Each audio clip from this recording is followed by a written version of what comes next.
रामचरितमानस को पढ़ना, समझना, कथा सुनना और उसके रहस्य को अपने जीवन में उतारना, ये सब अलग अलग बातें हैं।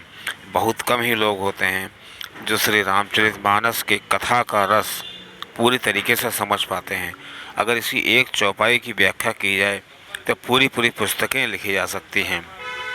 और श्री तुलसीदास इतने ज़्यादा प्रखर बुद्धि से इतनी इतनी मतलब चतुरता से इसको लिखा है कि इसमें किसी भी तरह की जो नीति है, किसी तरह के कर्म कांड और ज्ञान को शेष नहीं छोड़ा है। दोस्तों, श्री रामचरितमानस एक बहुत ही व्यापक ग्रंथ है। श्री तुलसीदास जी ने शुरू में ही बताया है, इस प्रकार बताया है, बिमल कथा कर कीन आरंभा।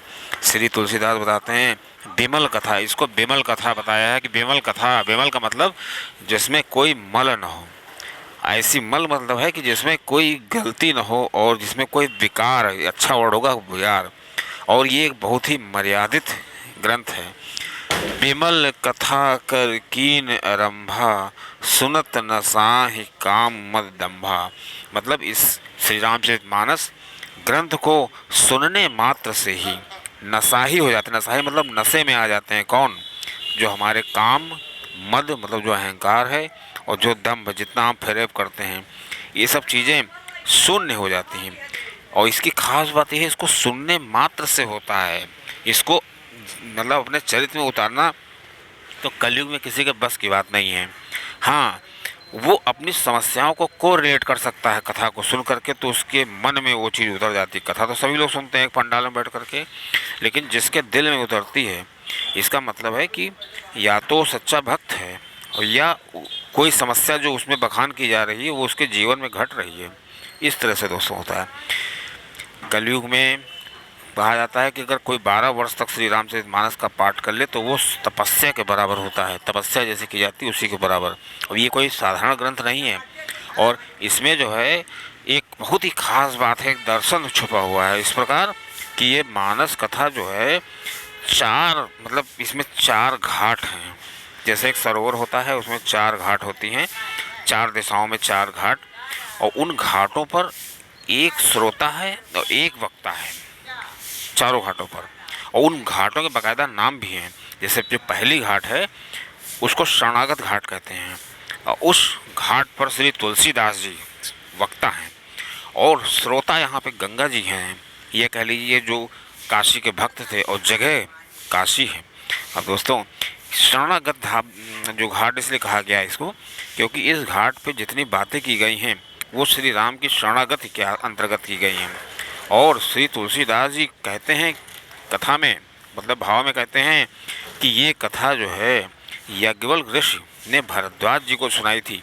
वो कथा मैं आपको बता रहा हूँ। मतलब तुलसीदास जी कहते हैं कि जो कथा याज्ञवल्क्य ऋषि, मतलब अपने पास से कुछ नहीं कह रहे, वो याज्ञवल्क्य ऋषि ने भरद्वाज जी को एक कथा सुनाई थी।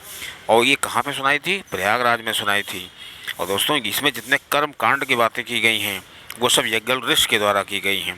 इसलिए जो ये जो घाट है बहुत ही महत्वपूर्ण, इम्पोर्टेंट है। अब दोस्तों, याज्ञवल्क्य ऋषि भरद्वाज जी से कहते हैं कि हे ऋषि, मैं आपको जो कथा सुनाने जा रहा हूँ, राम कथा, वो कैलाश पर बैठे कैलाशपति श्री शिव जी ने पार्वती जी को सुनाई थी। अब सोचिए, तुलसीदास से शुरू हुई, तुलसीदास ने वो कथा सुनाई जो याज्ञवल्क्य ऋषि ने सुनाई थी, और याज्ञवल्क्य ऋषि वो कथा सुनाने जा रहे हैं जो श्री शिव जी ने पार्वती को जो सुनाई। अब दोस्तों, इस घाट को कहते हैं ज्ञान घाट, क्योंकि इसमें ज्ञान की बात की गई है। अब दोस्तों, इसी प्रकार श्री तुलसीदास जी पार्वती जी से कहते हैं कि देखो हे गिरिजा कुमारी, मैं तुमको वो कथा सुनाने जा रहा हूँ जो किसी समय में काकभूषुंडी जी ने गरुड़ जी को सुनाई थी। वो काकभूषुंडी जी जो हैं बहुत बड़े राम के भक्त हैं, बाल रूप के, और ये इतने बड़े भक्त हैं कि शायद इनसे बड़ा कोई भक्त नहीं हुआ। क्योंकि ये जो हैं क्या करते थे, कल्पों तक इंतजार करते थे राम की बाल लीला देखने के लिए। और जब कल्प संपूर्ण होता था, तो जब श्री राम जी बाल लीला करते थे तो वहाँ पर वो आनंद लेते थे। लेकिन दोस्तों, श्री रामचरितमानस में जब ये लिखी गई थी सबसे नवीन ग्रंथ एक तरीके से कहा जाएगा। तो उस समय काशी के पंडितों ने बहुत विरोध किया। काशी के ब्राह्मणों ने कहा कि सभी ग्रंथ संस्कृत में होते हैं और ये ग्रंथ अवधी भाषा में लिखा गया है, ये श्री रामचरितमानस का अपमान है, क्योंकि सैकड़ों श्री रामचरितमानस हैं और सभी अलग अलग भाषा में लिखी गई हैं, लेकिन ये इतनी लोकप्रिय क्यों हुई? इसका कारण है, जब काशी के विद्वानों ने इसका विरोध किया तो सभा बैठी कि चलो इसको श्री बाबा के दरबार में, श्री काशी विश्वनाथ के दरबार में रखते हैं। क्या किया गया, सभी पुस्तकों के ऊपर, मतलब श्री रामचरितमानस सबसे नीचे लिखी रखी गई, जो श्री तुलसीदास ने लिखी थी, उसके ऊपर चारों वेद रखे गए, 18 पुराण रखे गए, जितने शास्त्र थे सब रखे गए। और सभी ने निर्णय लिया कि जो बाबा निर्णय करेंगे शिव बाबा, वही माना जाएगा। सबने दरवाज़ा बंद कर दिया वहाँ का और बाहर बैठ गए। इंतज़ार करते रहा, रात भर इंतज़ार किया। सुबह देखा तो सबकी आंखें चौंक गईं, क्योंकि सबसे ऊपर श्री रामचरितमानस रखी थी। और दोस्तों, खाली रखी नहीं थी, उसमें एक खास बात थी, श्री शिव जी ने उसको प्रमाणित भी किया था उस स्तर से। क्या प्रमाणित